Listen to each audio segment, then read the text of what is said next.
Hi, this is Scott Garibay, and I'm going to talk some more about the 2023 spring D&D OGL 1.1 leak Firestorm. Man. All right, and I got a mnemonic, okay? Capitalism forever, competitor archive, okay? Capitalism forever, competitor archive. Capitalism forever, competitor archive. I actually just did a video and I couldn't even remotely cover everything I wanted to talk about because there's so much happening. So one, OSR champions, OGL 1.0 champions. I don't want to, I want to give you your due. This is a moment in time. This is truly a huge historical moment in D&D's history, and D&D is in trouble. No two ways about it. What I want to contest is they're not in trouble because Hasbro's not in trouble because it made a mistake. Hasbro's in trouble because it kept moving. Okay. Somebody in the comments, I get some brilliant comments, right? So thank you for the brilliant comments that are showing up below. Somebody was like, "Did you learn your lesson from New Coke? New Coke, it's a lesson on how not to do business." No, you caught the wrong lesson, buddy. Right? New Coke is not a lesson for how not to do business. You do upset people. You do break things, right? New Coke came out. Everybody was like, "Heck to the no." Is Coke gone now? Did Coke get beat by Pepsi? They did not. Right? All these OGL 1.0 champions, all these OSR champions, all these OGL OSR champions. Let's put it, I'm gonna combine them, right? Okay. All these OGL OSR champions are like, "Oh, this is gonna be the ruin of D&D." No. No, right? New Coke was not the end of Coke, okay? And this ain't Hasbro's first rodeo. They already done and dusted the 4.0 huge controversy. Just brought Michael Merles back. They might bring Mike Merles back. You're like, "Scott, they ain't bringing Mike Merles back." Do you know what Disney just did? They just brought back Bob Iger, right? And that's the issue is Hasbro, they have a quiver, and they got a lot of arrows in that quiver, right? And the OGL OSR champions that are going to beat Dungeons and Dragons, right? D&D, be gone, right? What? So you can bring your wasteland of black and white nonsense copy content to make everybody happy? Ain't nobody going to be happy with that. Right? So let's get through this, right? So one, I want to set the frame here. There are a lot of people saying D&D be gone and saying crazy, you're seeing outrageously outlandish claims like Dungeons and Dragons destroyed itself, and you're like, slow your roll. The D&D is just fine, right? The reality is, what is all this going to come out to? Here's my prediction, right? This is not going to come out with D&D defeated. This is going to come out with D&D with a real competitor, which they have never had. D&D has never had a single competitor. It always competed against the entire tabletop role-playing game industry and constantly beat them, with perhaps a brief moment in 4th edition where Pathfinder surpassed D&D. But 1 week of sales or 1 month of sales ain't enough to say they ever had a real competitor, right? If it lasted for a year or something. So that's what's going to happen here, in my humble opinion. This is a real crisis. I'm not going to take that away from you, OGL and OSR champions. You guys are having a moment now, no question, right? People are excited about your complaining and all that, and they're all excited because they love seeing your virtual Molotov cocktails being thrown at the mansion, right? They love the flames and the passion, right? But the day after the revolution, you're the conservative. What are you going to put up? Well, what's your better model? And I can tell you right now, ain't nobody getting a better model from these copy culture. Nobody's. That ain't going to happen, right? And that's why I feel very safe in all this, right? I'm very confident that these OGL, OSR, OSR is quite literally, they're literally and figuratively dying. They had a conversation last year as if they were even a real thing, right? These OGL copiers, they're literally copiers. There's no there's no innovative, hard driving geniuses in this group. They're all copiers, right? So so let me stay focused here. So that's what's really going to happen. I think what's going to happen is, out of all of this, and I'm going to tell you right now, there are going to be tears and flames, and it is going to be a hot mess, because one of the things that people aren't thinking about is these OSR and OGL champions, as they go forward to replace Dungeons and Dragons with a bigger, better system, right? They're gonna have it's gonna be very hard. They're just these competitors are gonna run into every problem Hasbro ran into. So these competitors, and I think what's gonna happen is that's gonna be they're gonna these OSR and OGL champions, they're gonna be cutting each other's virtual throats, right, with virtual knives. And the reason why is to scramble to the top, right? They're not just gonna kumbaya and come around one group.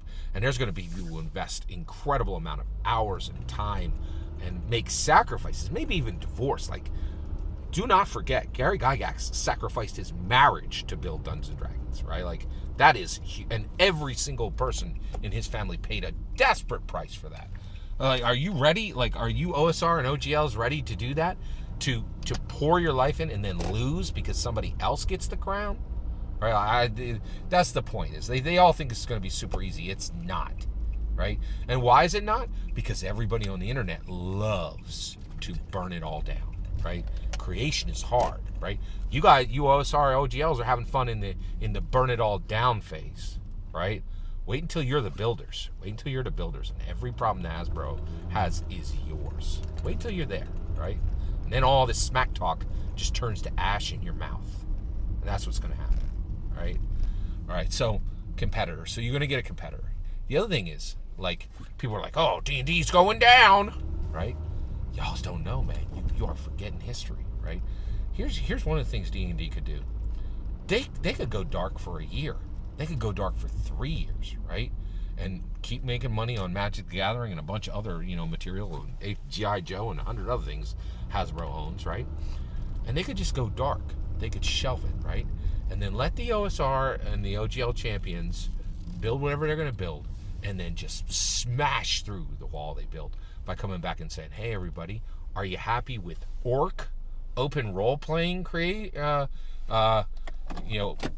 license? Orc? Isn't that pretty prejudiced? We fixed that problem in D&D a while ago, and orcs are like much more, like, you guys really chose Orc as your banner title," right? Right? And so they could actually shelve and shutter for like 3 years and then come back, and it'll just be like the Twinkie. People are like, "Real D&D is back! Oh my gosh! You could save me from this utter wasteland that the OSR and the OGL created. Thank goodness! I'm so here for it." You like it? And so Hasbro has options, man, and name recognition means something, right? And I can tell you right now, Orc ain't like, wait till you see the name recognition attached to that, right? And Paizo, right? It's so funny. So competitor archive, capitalism forever. Okay, let's talk about capital. So that's another thing. This is a big deal. This is a big deal. This is a big deal. Right? There's so much at stake here, right? So what is this all about? Well, I'll tell you another thing. Like, it's about a lot, right? But one of the structures, one of the frames around this is, do you support capitalism or do you support communism, right? Open RPG, right? Open game license, right? Ryan Dancey, put a little communist spice on D&D for a while.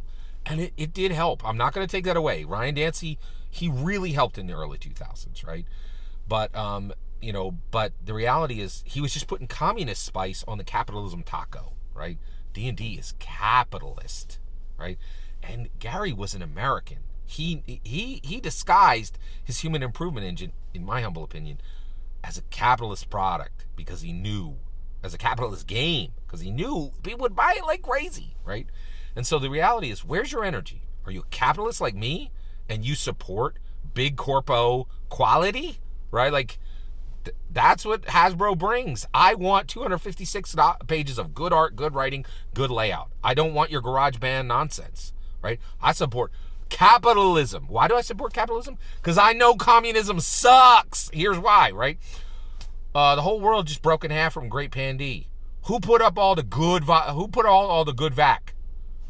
Capitalism, communism, all these like, oh, hey, we have a universal healthcare system. Anybody want your vac made under that? No! Like, they came to us, the capitalists, who made the most baller vac and had multiple options of it. And the whole world was begging for it, right? Capitalism beats communism. So where you stand? Capitalism, Hasbro and D&D, or communism, Open RPG and Paizo, right?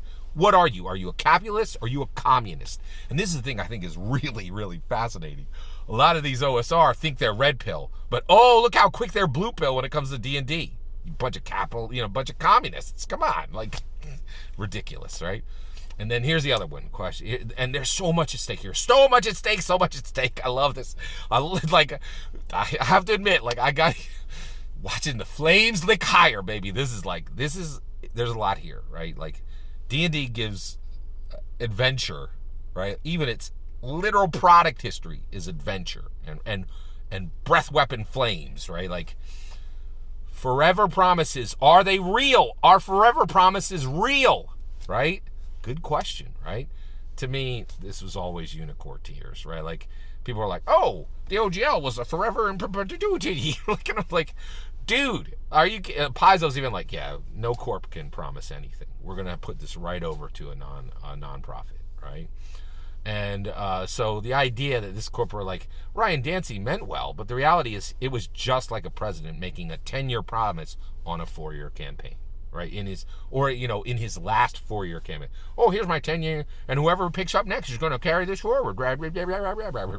Like, Ryan Dancy was promising rainbows and unicorn tears, right? Like, he had no ability to deliver perpetuity. None, right? And this is why brilliant creators made their own stuff on their own systems. And they're like, so only the most ridiculous, rainbow and unicorn tears creators are like, oh, it's going to be what's going to last forever, right? People are right now wondering if America's Constitution is going to last. You think some game license is going to last for perpetuity? We are barely protecting the Constitution. And you know what it took to protect the Constitution? Millions of lives. Millions. Like, that's the level of dedication. What do you think is going to protect your perpetuity game license? It's ludicrous, right? So who was at fault here? It definitely wasn't. Ryan Dancy meant well, right? But the idea that anybody believed, like, it would literally be like believing Biden's 35-year climate change promise. He ain't going to be around. Like, I'll be surprised if President Biden is even physically here 35 years from now, right? Let alone 3.5 years from now, right? Like, just because he is very old, right? And so making promises based on time where you don't control, who believes in forever promises? This is ridiculous. This is absurd, right? And so I really want to, I just want to have this open conversation. Who the heck believes in forever promises? And if you're doing it, maybe you should stop, right? Because it's not working out for those OGL 1.0 creators, right? All of them are having to redo their work, right? So if you want something to last, you build it on your own system. You build it on your own land. That's my humble opinion. I'm eager to hear your humble opinion. Please get in the comments and send your traffic. Please consider liking and subscribing, and have a wonderful millennium.